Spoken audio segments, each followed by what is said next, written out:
Hi, this is Jody from MCPactions.com. I'm going to be showing you how to use some of the special effects and color tricks in the MCP Inspire set. This is a photo of my daughter Ellie, and we're going to be adding clouds to this image. We're going to come into the Action palette and go down to the Special Effects section.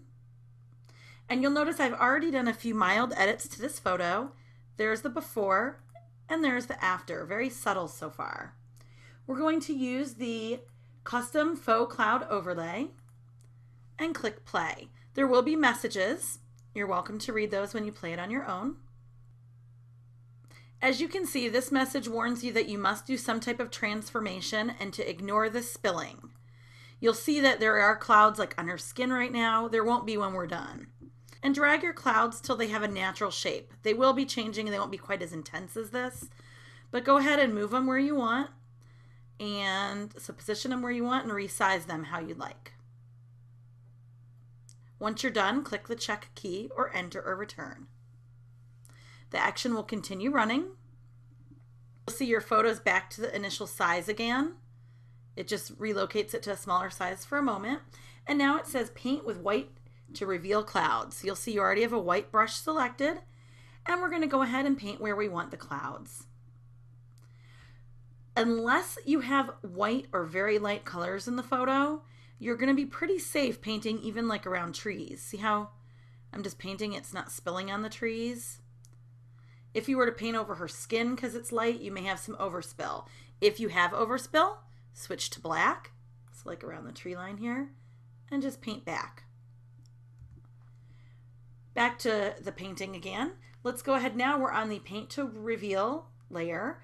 And I want to go ahead and change the opacity to make it look a little bit more realistic. Because this is a more pastel picture, I want it a little bit lower.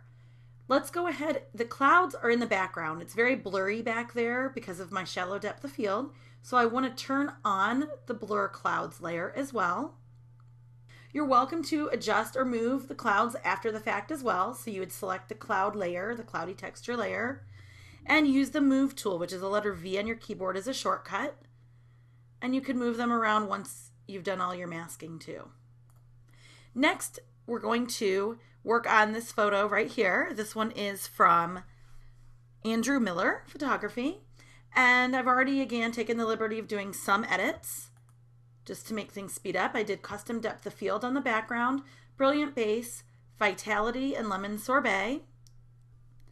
Next, we are going to add some sunlight to this image. We're going to go ahead and use the custom sunlight action.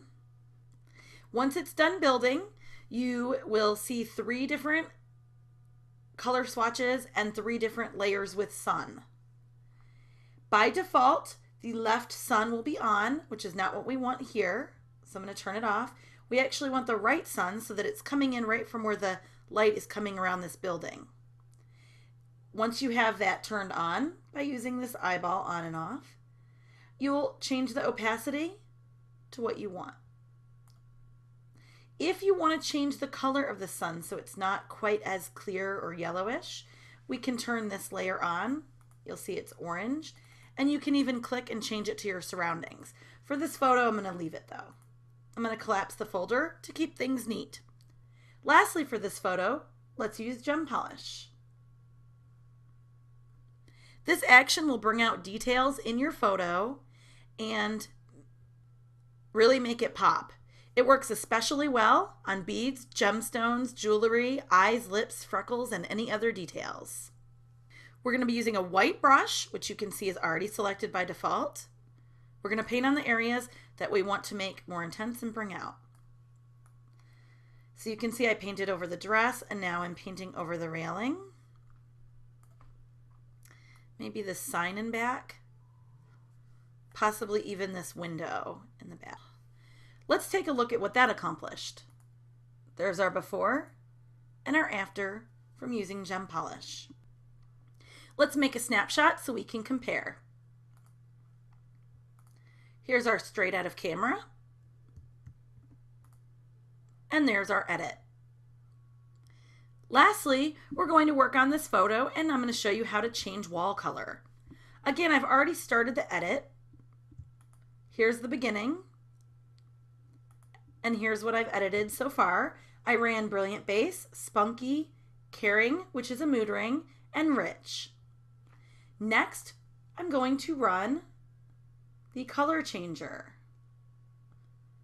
We're going to use the auto color changer, and I press play, and it tells us how to do this, which is you click on the background or the area. You can change a shirt, change a background, whatever you like, and you're going to click and then click the plus dropper until you've got the area you want selected.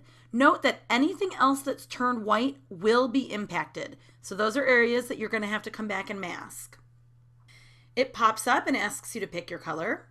So for now, let's go ahead and pick a purple. So I'm going to kind of pick a lighter purple. That will look more natural. Then I click OK.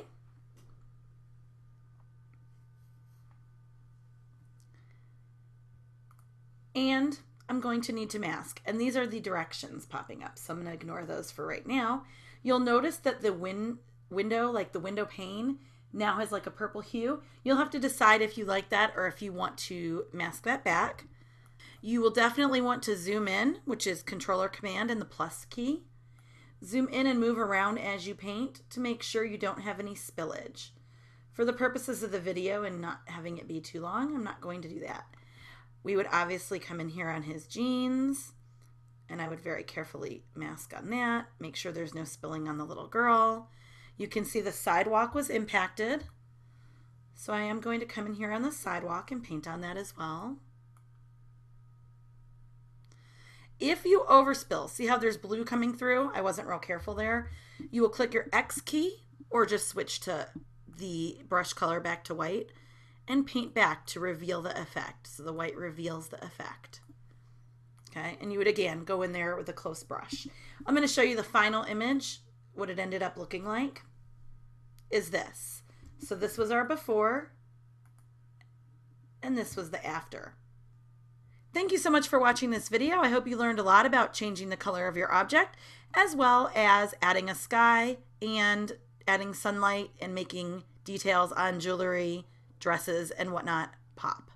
Thank you so much for watching. It's Jody from MCPactions.com.